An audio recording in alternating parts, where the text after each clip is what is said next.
If you want to stay updated, make sure to subscribe and click that notification bell to get the videos as soon as they upload. Everybody start to sing, la-dee-ah, whoa, now you're singing with a swing. YouTube, what up? Welcome back to another Pounds and 978 custom video. And right now I want to talk to you guys about Venom from the movie. We finally got Venom.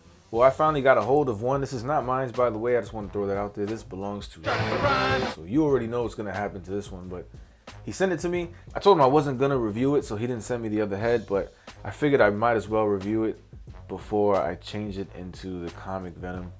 But I'm going to put it all in 1 or 2 videos, so please stick around because it's going to be kind of confusing. I don't really know what I'm doing yet. But I do like this figure a lot, and it does kind of exceed expectation, right? Because I was super hyped when I first saw that they were coming out with a movie Venom, as everyone else was, because this is the most wanted figure for a very long time, alongside Tobey Maguire and some other, you know, nostalgic Spider-Man characters. But I like it a lot, man. I wish I had the tongue, the one with the head with the tongue, because I wanted to see what that fits like and everything. But from height, size, and mass, this looks very accurate to the movie. And I like it a lot. I mean, the teeth aren't painted too well, but the eyes look incredibly cool. I think they're missing a little bit of gray shading too, but that's not even an issue. I think it looks pretty cool the way it is. The veins, they look a little like rootish, like tree roots almost. But I'm not mad at them. I just think they look a little fuzzy and thick. But either way, it looks pretty cool. It looks just like the movie, so I don't see why people would complain about that. I'm just being kind of nitpicky. I think it looks really cool. I think this figure would have definitely benefited with butterfly joints. With butterfly joints, this would have been unstoppable. I don't think anything could have beat this figure this year for 2020. It has that quote-unquote super articulation, minus the butterfly joints and maybe the drop-down hips, but the diaphragm joint and the ab crunch work really well together, and that's amazing. Another thing to be nitpicky about are probably the feet. They look weird as heck. They like small, and like the toes look like gorilla hands. They're just spread out. But other than that, again, the figure is nice. The aesthetic is cool. The body type is really nice. The height fits. I think it's really tall if you want to compare him to a Spider-Man, and we will later on.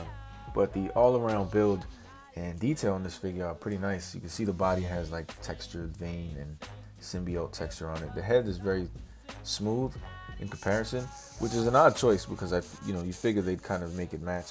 But the head is really smooth. It has no veins on it. But from a distance, you really wouldn't even notice. But this does come with a couple accessories I don't have here. As far as articulation goes, this is really nice. The head does go up, not as much as it should, because like the super articulated Spider-Man, it's missing the cut in the back. So if you lift it up as much as you could, you're gonna end up popping the head off. And that ain't no fun. So be careful when you lift this head up and down. It does go left and right. It does get a little tilt to the side for some attitude, I suppose, due to that double ball peg that's in there. It should be longer. That way you can get a little more range, but because it's so short, you don't really get to move it as much as you'd like. Wish we had butterfly shoulder joints, but these arms do raise all the way up, so that's pretty neat. And they go down, no problem. You get the bicep swivel, of course. Double jointed elbows that work really, really nice. You get the wrist hinge and the wrist swivel. Diaphragm joint works so well.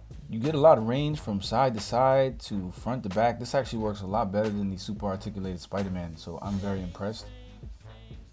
You get to move it forward and back without even having to use that ab crunch. But when you do use the ab crunch, you get so much more range.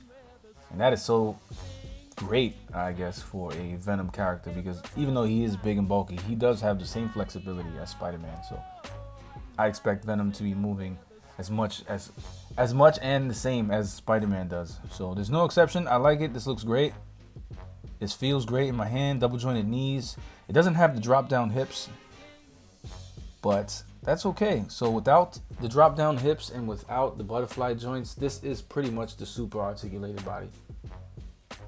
And I could do without the drop down hips. Those don't even really serve a purpose, but the butterfly joints, I need those. So if they were ever going to revamp this Venom or make it on a comic form of it, please make butterfly joints.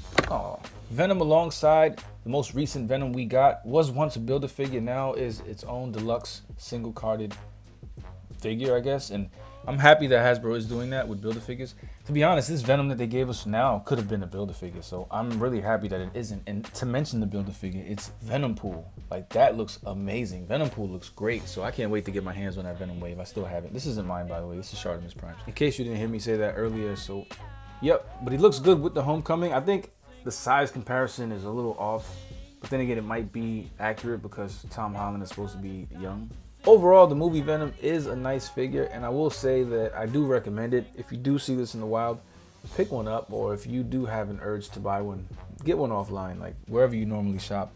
Pick one of these guys up because this is a pretty ideal Venom, minus it not having the Venom logo, because that is the most iconic Venom with the logo on it. And maybe we'll get one for the movie in the next film, in the Venom 2 and the with Carnage and everything like that, but who knows? I doubt it. Maybe not.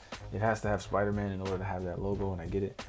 But without it, it doesn't make a difference. I think it looks cool. It doesn't make a difference because actually that is a big part of his identity, so it needs to be part of the figure as well. So a lot of people are asking, and I saw some people ask if Hasbro was thinking about making a comic Venom, and they said they had no plans for it, like they weren't even considering it. But hopefully they look at this figure and they do reconsider it.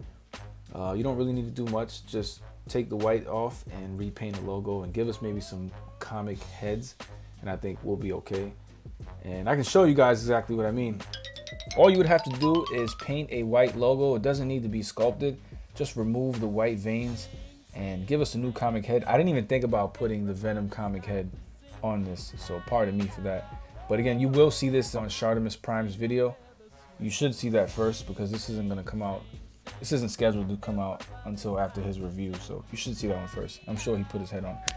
But yeah, that's what you need. Just paint the logo, and that's pretty simple. I mean, I don't know what else to say. It's just pretty self-explanatory. It looks pretty clean, and if you compare it, you can see that I think personally it looks better with a logo than without the logo, because without it, for some reason, he looks really tall and lanky, but when you have that white symbol on his chest, it feels like it evens him out a little bit. I think those ankles are still really slim and those feet are really small, but I like it. And I think this could make a really good comic Venom if we get the logo and some new heads. Overall, I think it would be a good idea for Hasbro to give us a bigger Venom. I mean, consumers have been asking for it for a long time. Every collector wants a better Venom than what we got. I'm okay with the Hyperion body. Honestly, I think it is kind of outdated now that they gave us the super articulated Spider-Man. So I look forward to Hasbro's new Venom, new comic Venom in the near future, hopefully. Fingers crossed anyway. But if any of you are interested in learning how to make your own Spider-Man emblem or Venom logo, I did make a tutorial for you guys, so you could click the link in the description and watch the tutorial. It's pretty self-explanatory. It isn't too complicated. It isn't too detailed as far as the tutorials go, but it's pretty self-explanatory. So if you follow along, I think you should be all right with being able to make your own Venom logo. But yeah, front and back. I didn't show you the back yet. There's the back. It is pretty cool, but just like the front, you'll need to take the necessary steps to prevent paint rub, because it's the same thing. When you move this diaphragm joint around, you're going to end up scratching some of the white paint you apply, especially white, because white you're going to need to apply layers, so it'll be a lot thicker than most coats of any other paint. Like black, you need 2-3 coats and you're good, but white is like 4 or 5, even 6 coats sometimes. One thing I want to mention is that I couldn't get the white to a tip, because if I did paint on the midsection, it would just be a floating white piece right there, and I think it would look stupid. But moving it around is perfect. You can see that it doesn't have no paint rub at all, no scratches anymore. And if you see those pictures down in the bottom right, you'll see what it used to have and what you'll need to do in order to eliminate any paint scratching and stuff like that. Because you're going to want to move this diaphragm joint around. It's so fun. It's the first thing you're going to want to do.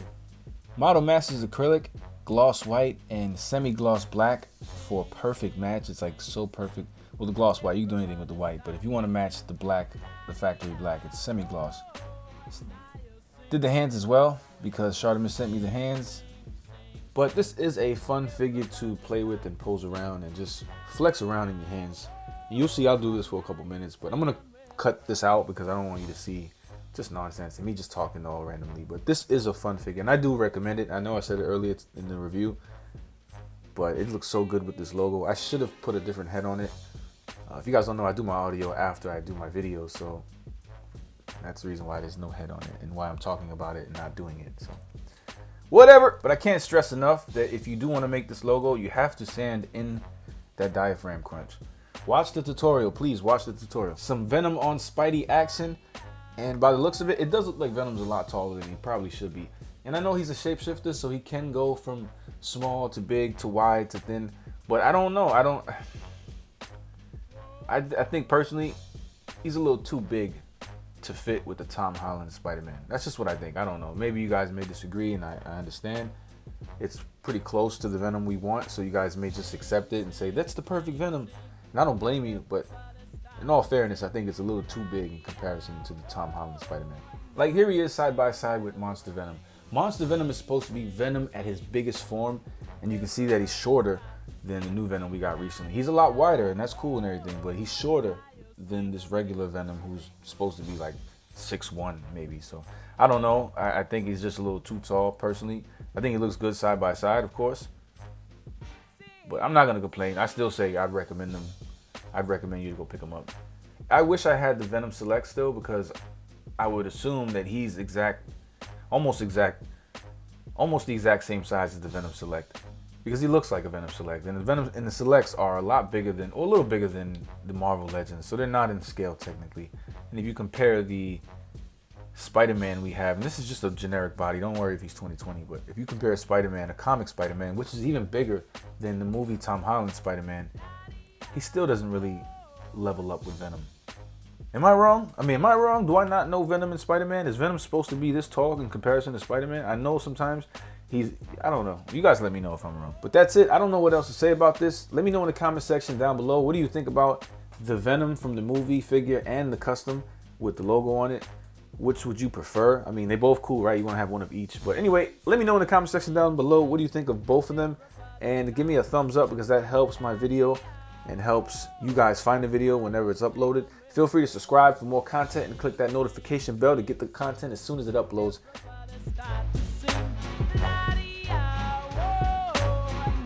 Choose to subscribe, you the man. Yes, you. Everyone below in the comments, yes, you too. Thank you very much for showing me love. Who knew? It's ironic how we think out the box for you too, right? Sing, sing, sing.